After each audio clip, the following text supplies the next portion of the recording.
यो चाहिँ हाम्रो आजको तयारी अवस्था यो माछा समुद्रमा पाइने माछा यो तोरी भुट्नको लागि यो हाम्रो तेल टमाटर पेस्ट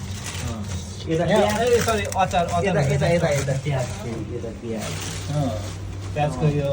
फ्राई भइहाल्छ होइन अरू बाँकी धनियाँ यहाँ जुठो गरेर नदेखाउँ ल हाम्रो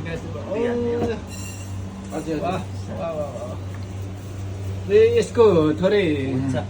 यसको बारेमा के भनिदिनुहुन्छ कि पकाउनेको बारेमा यसको के हाम्रो चाहिँ यो नेपालबाट हजुर नेपालबाट मगाएको यो के नेपाली स्टाइल हो ओहो मसला पड्काएर अन्त होला त्यसलाई अदर बनाएर चाहिँ के हाल्छ तेल लाग्छ चाटीसम्म चारवटा माछा हालेर तार्नु थालेर कतिको यसले पड्केर तनाव दिने हो पड्किन्छ लाग्छ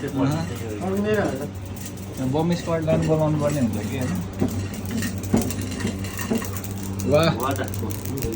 यो भुटाइ चिकनमा सही लागेको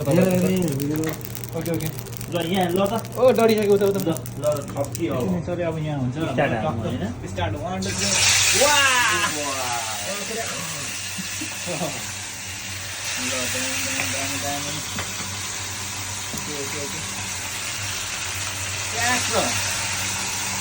अर्को बिच